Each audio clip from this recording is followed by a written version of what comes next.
आपके गुड़हल की कलियां जो है सूखकर गिर जाती हैं, पौधा सूखा बेजान पड़ा हुआ है, नई ग्रोथ नहीं है, पौधे में कलियां नहीं बन रही हैं। ऐसे बहुत सारे प्रॉब्लम के लिए एक खाद है और ये बहुत ही बढ़िया खाद है जो एक बूस्टर खाद होगा। और ये जो बूस्टर खाद है इसके अनगिनत फ़ायदे हैं। जो खाद मैं आज बताने वाली हूँ तो वो एक लिक्विड खाद होगा और ये एक बूस्टर खाद है। तो इस तरह के खाद जो होते हैं ये फ्लावरिंग को बूस्ट करते हैं, ग्रोथ को बूस्ट करते हैं और ये जो होते हैं इनमें बहुत सारे ऐसे न्यूट्रिशन होते हैं जो पौधे को फ़ायदे देने वाले होते हैं, मिट्टी को उपजाऊ बनाए रखते हैं, मिट्टी में कीड़े मकोड़े फंगस लगे हैं तो भी चले जाते हैं और इनमें अगर ग्रोथ रुकी हुई है तो भी ग्रोथ शुरू होगी। आपके मोगरे में अगर एक दो कलियां ही बन रही हैं तो आपका मोगरा प्लांट इस तरह कलियों से भर जाएगा। आपका गुड़हल का पौधा बहुत दिनों से सिर्फ कलियां झड़ती रहती है आपके गुड़हल के पौधे में, तो ये कलियां जो झड़ने का जो प्रॉब्लम है वो भी बंद हो जाएगी। क्योंकि ये जो बूस्टर खाद होती है वो प्लांट की जो रूट है, रूट को ताकत देती है, प्लांट को हेल्दी बनाए रखती है और हेल्दी ग्रोथ लेने के लिए ऐसे जो बूस्टर खाद है महीने में कम से कम एक बार आपको ज़रूर देने होंगे। तो आप देख सकते हैं प्लांट किस तरह कलियों से भर सकता है। प्लांट में अगर आपको एक दो पत्ते पीले दिख रहे हैं तो वो भी ठीक हो जाएंगे और एक दो जो पत्ते पीले होते रहते हैं वो अगर नीचे की पत्तियां हो यानी जो पुरानी पत्ती हैं वो एक दो पत्ते पीले होने से कोई भी प्रॉब्लम नहीं है। लेकिन अचानक से बहुत सारे पत्ते एक साथ पीले हो रहे हैं और प्लांट में जो कलियां हैं वो भी गिर रही हैं तो वो फंगस की निशानी हो सकती है, नहीं तो प्लांट में कीड़े मकोड़े लगे हैं ऐसा भी हो सकता है। तो अक्सर होता है प्लांट के कीड़ों की वजह से भी प्लांट जो है हेल्दी नहीं रहता। तो इसके लिए आपको कम से कम वीक में एक बार नीम ऑयल का स्प्रे करनी होगी, नहीं तो आप सोप वाटर का स्प्रे भी कर सकते हैं।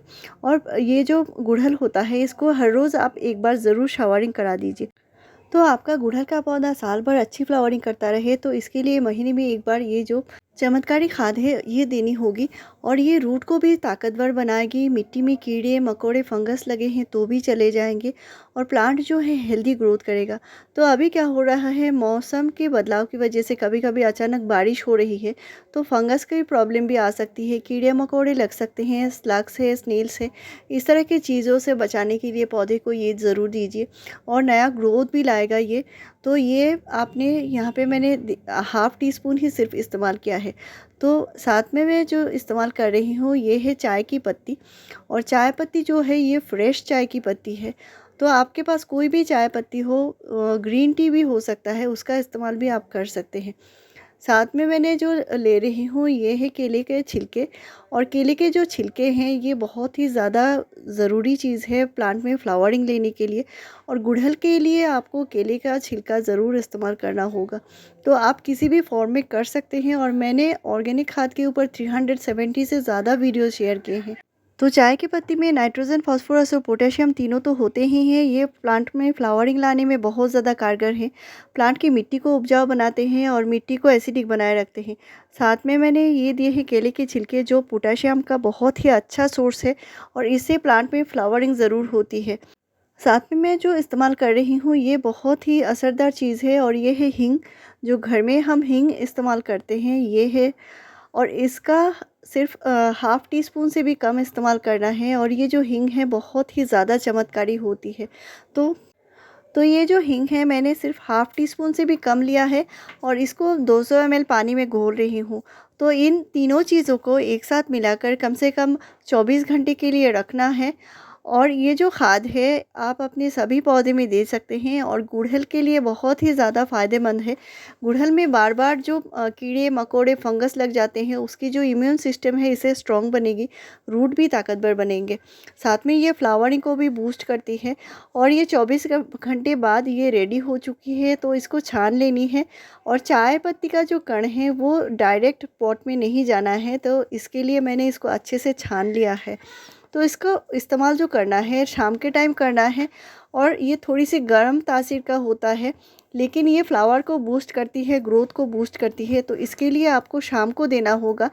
और आप जो पॉट की जो मिट्टी है हल्की मॉइस्ट होनी ज़रूरी है, तो इसे देने का जो तरीका है अच्छे से डाइल्यूट करना भी होगा। तो मैंने यहाँ पे हाफ़ लीटर से थोड़ा ज़्यादा पानी लिया है और 200 ml जो मैंने एक गिलास पानी में जो घोला था इसको मैं एक साथ मिला रही हूँ। तो इसको 100 ml से ज़्यादा एक साथ मिट्टी में नहीं देना है और किसी भी पौधा है, जैसे आपका गुलाब का पौधा है, ग्रोथ नहीं कर रहा है या नई शूट नहीं निकल रहा है, तो इसका इस्तेमाल ज़रूर कर सकते हैं। साथ में आपको पोटेशियम खाद जो मैं शेयर करती हूँ, उस तरह के पोटेशियम खाद आपको ज़रूर देने होंगे। और मैंने माइक्रोन्यूट्रिएंट्स बूस्टर खाद, सुपर टॉनिक, इस तरह के खाद के ऊपर मैंने कई सारे वीडियो शेयर किए हैं, जिनसे आपका पौधा बहुत ज़्यादा हेल्दी बनेगा। साथ में एक बार मिट्टी में आपको मिक्स खाद ज़रूर देनी होगी। जो मिक्स फर्टिलाइज़र मैं शेयर करती हूँ, महीने में एक बार कम से कम ज़रूर देना होगा। और महीने में एक बार आपको कंपोस्ट ज़रूर देनी होगी। साथ में आपको पोटेशियम खाद भी देना होगा। और ये जो यूज़ की हुई चाय पत्ती है, इनको अच्छे से धोकर सुखाकर 1 टीस्पून चाय पत्ती आपको 15 डेज़ के गैप में ज़रूर देना होगा। इससे मिट्टी एसिडिक बनेगी, पौधे में अच्छे से अच्छे फ्लावरिंग आप ले सकते हैं। तो इस तरह के बूस्टर खाद ज़रूर दीजिए, साथ में चाय पत्ती का भी इस्तेमाल कीजिए और पोटेशियम खाद की भी इस्तेमाल कीजिए, तो आपका पौधा साल भर अच्छी फ्लावरिंग करता जाएगा। तो ऐसे ही इन्फॉर्मेटिव वीडियोज़ के लिए मेरे चैनल को ज़रूर सब्सक्राइब कीजिए, लाइक, शेयर और कमेंट कीजिए। वीडियो पूरा देखने के लिए थैंक यू।